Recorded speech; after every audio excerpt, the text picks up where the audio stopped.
We're now going to look at positioning in CSS, and this is another one of those fundamental concepts that you really need to understand when you are working with elements on a page. So what we're going to do is we're going to look at a very simple example of different positioning.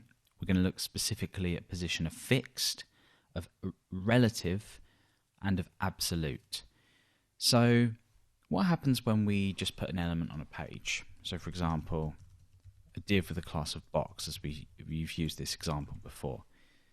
So we have a box here, like that. This is just positioned at the very top. We've got a little bit of margin on the body, which is the orange area, but this just sits against there, and it's a full width. And we can scroll up and down with this. So for example, if we put a paragraph with lorem ipsum on here, and we duplicated this down quite a few times, they're just all sitting on the page. There's nothing really much going on here. So what happens then if we return to our box example? We have, let's just actually give this some style. So width of 100, height of 100, and we'll give this a background color so we can see it move around. It's a light slate grey. Okay, so there's our box. Let's give it a position of relative and we'll see what happens. Nothing's happened. What happens if we give it a position of absolute? Let's see what difference this makes. Okay, so it doesn't seem to have made any difference. But now I'm going to explain what absolute positioning is, and it's kind of how it sounds really. It allows you to specifically define where within a container, and there's a slight caveat to this that we'll cover in a moment, where within a container you want to place this element. Now by default, it doesn't position it anywhere in particular, just where it would normally sit. But we can use the top, left, right CSS properties to position this.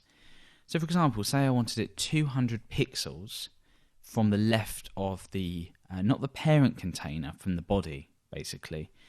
And on the top, I wanted this to come down 200 pixels as well. Then what happens is, that comes down like so. Now, just before we go on, it's important to note this is a really unnatural way of positioning elements on a page. You generally wouldn't want to do this for a page layout. In fact, you wouldn't want to do this for a page layout at all.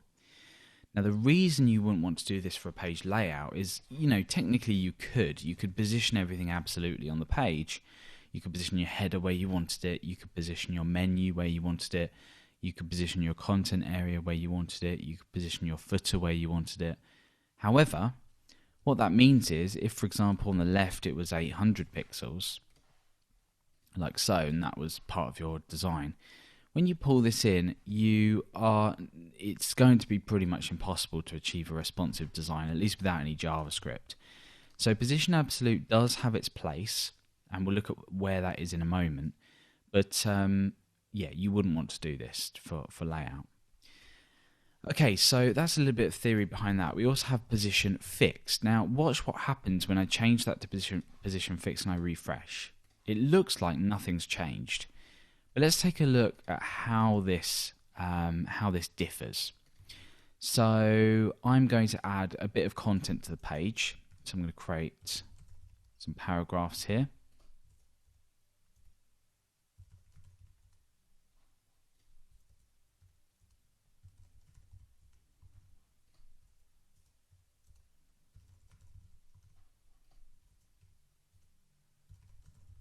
Like that. So there we go. So at the moment, in actual fact, let's duplicate this down even more just so we can get some scroll bars in our browser activated. So I'll just paste that down here and down here. And let's have a look here. So let's open our browser. Okay. So now I have this set to position fixed. You can see that it is technically just fixed inside of my viewport in that kind of position. So if I pull this in even more, you can see it's fixed in that position. Everything else sort of scrolls behind it. Let's look at the difference when we do position absolute.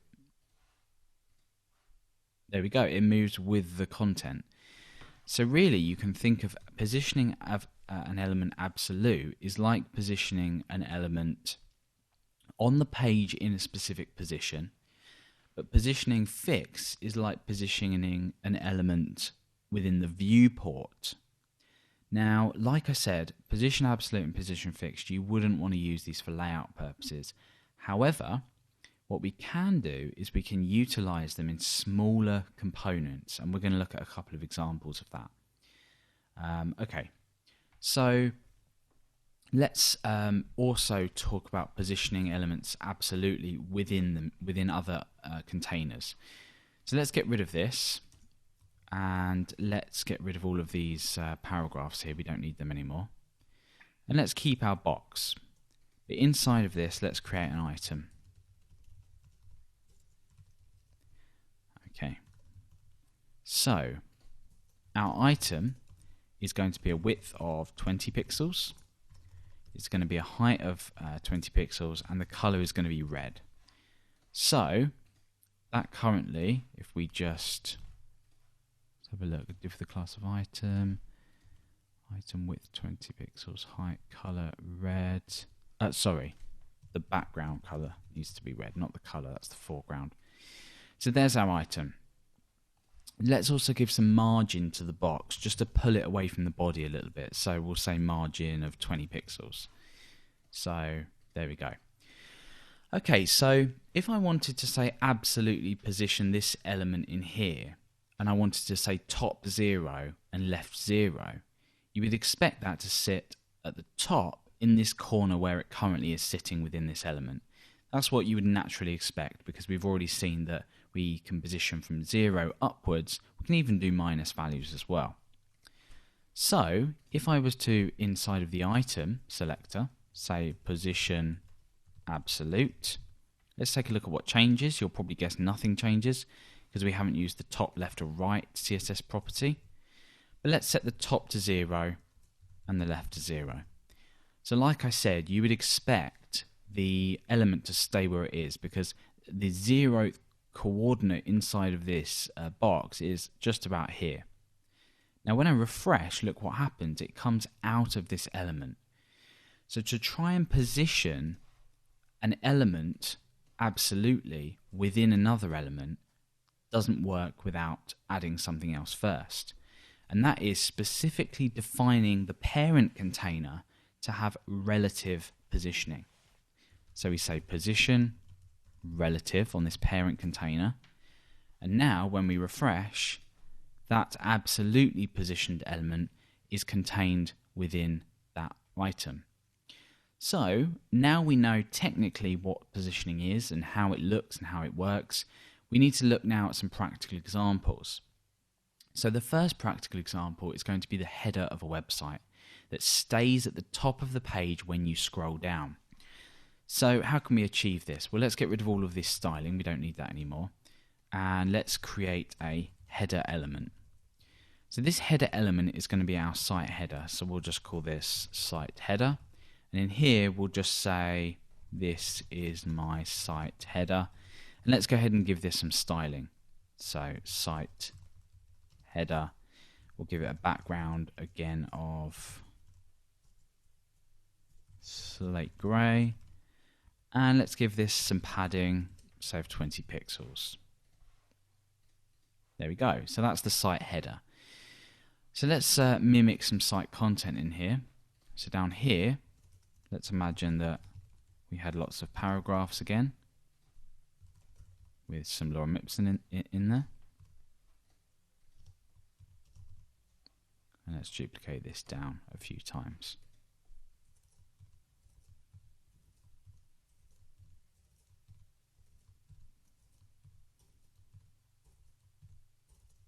Okay, so we've now got our header and we've got a load of content here. So we can pull this in and nothing much changes, it just stays in that position. So what we want to do here, in fact I'll add a few more of these. So what we want to do now is we want this header to remain at the top of the page when we scroll down, just so we can click, you know, a link. Maybe there's a link in the menu or something like that. Let's say this was the logo for the page, so let's just say my website. We can wrap that in an anchor. And that's it. So say that's a shortcut back to the home page, but when a user scroll down and say read an article, we want them to be able to see the item up here. So there's a couple of steps. The first is to make this a fixed position. So we do that using the position and then fixed, like so. Now when I refresh, notice that this just doesn't look quite right. It's sort of, you know, made itself a little bit smaller. It's put itself up into the top left-hand corner, and it's certainly not the kind of thing that we want. So what I want to do is I want to say, well, this needs to sit at the top at position 0, so at the very, very top, and I want this to sit at the very left. So now when I refresh, there we go, we've almost done it. Now what I'm going to do is I'm going to say, well, I want the width of this to be 100%. Because it's a fixed position element, the width of this has collapsed. So there we go. We now have this as a 100% element. Now the only problem is that because we've added padding here, it's actually pushed out the end of the element. So we've actually lost part of the element. You can see if you look in the yellow section or the green section, depending on what colour that is, you can see that it's actually, there's a little bit of padding on the left-hand side, but there's no padding on the right, so that's been pushed away. So what we can do is we can either give this a width of, say, 98%, like so, and give this a padding of 2% maybe. We refresh, we've still got the padding, and you can see it, oops, sorry, that needs to be 96, because 2 on the left and right would add up to 6. We've still got the padding now, so we could do it that way. The only problem is when we reduce the size of this, you can see that the padding actually reduces. Nothing necessarily wrong with that, but you may also consider using the box sizing CSS property and setting this to border box. This may require a vendor prefix, and what you could then do is set the padding to, say, 20 pixels and set the width back to 100%. And what this would do is it would alter the box model as we've already seen, and it would still work. Either way, let's just leave it at that solution for now. You can see we now have a header that sits at the top. But like I said, there are a couple of steps to this. What we've actually done now is we've cut off some of the content underneath here. So how do we resolve this? Well, normally you might think, well, I can add a margin bottom to this, say margin bottom of 20 pixels. But let's look at what that does. All this is doing is it's adding a useless bottom margin because there's no content that technically sits directly under it. Even if you were to have another element that was positioned a type of fixed and this was sat under it, the margin wouldn't affect it because effectively this is a floating element on the page. So what do we need to do? Well, we need to apply this style to the body. So here. So the body, we know that we don't actually know the height of this element. So let's assume that this is a fixed height element, just to keep things simple. Let's say it's 200 pixels high. Like, no, that's maybe a little bit too big. Let's say it's maybe 100 pixels high. Okay, so let's say that's the header. Actually, no, we'll make it even smaller because we want to cut some of the text off. There we go. So we've got an 80 pixel high header. So now what we do is we can use the body styles to our advantage, and we can say margin top, or we could say padding top, but we'll stick with margin because the margin already exists on the body element. And then we're going to say 80 pixels. Now this won't solve things completely because the text will then just sit under it. So what we could do is add maybe 10 pixels onto there just to accommodate and add a little bit more space. So now what's happening is as we scroll down, that content's disappearing, but we still have the header and we can click on that link. And you can see because it's just a hash, it's taking us to the top of the page. So that's one way we can do things. Another way might be if you have some kind of, say, modal window or pop-up that you have on your page and you want to absolutely position something. We've already looked at the example of the comment list where we absolutely positioned a triangle, but in this case we might have something like, say, window, and then in here you might have a load of text. So in here we might have a window and we might have a background of, say, F0, F0, F0. We might have a border of 1 pixel solid EEE. We'll have a color of black, which is default anyway, and we might have a border radius of 3 pixels. Let's take a look at this. Okay, looking okay. Let's now add a padding on here of 20 pixels, like so. And let's give this a width. We'll just give it a fixed width to be quick as we can. So say we want a little X button up here, a little X that's going to allow the user to close this window off if this happened to be a modal window that sort of popped up. And we're not going to go through actually building that, but there are obviously plenty of resources available for you to learn to build a modal window. So what I'm going to do is, in here, I'm going to have an anchor, and this is going to say close in it, or X, whatever you want to do. So this would presumably trigger some kind of JavaScript closure or whatever. It doesn't even have to be a modal window, to be honest. And in here I'm going to give this a class of close. So we can now target that. So we can say, well, inside of the window, the close, I want this to be a position of absolute.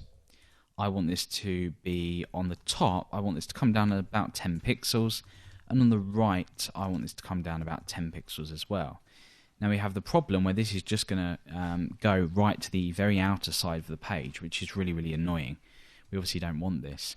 So remember, the trick is to say position relative on the window, which will then contain that element, and then we have that element in here. And however much we move around the page or do anything, that's going to stay where it is. So for example, if we were to make this responsive, so maybe do a max width of, max width of 500 and do a width of 100%, then we would find the following. As we come in, oops, that's because it's got a padding on it. So let's add box sizing, border box. We could adjust the units, that might be a better idea. But now when we pull this in, you can see that close comes with it. So even though it's absolutely positioned, it moves along according to the rules that you've given it. And in this case, our rules were that we want it to be top 10 pixels and right 10 pixels.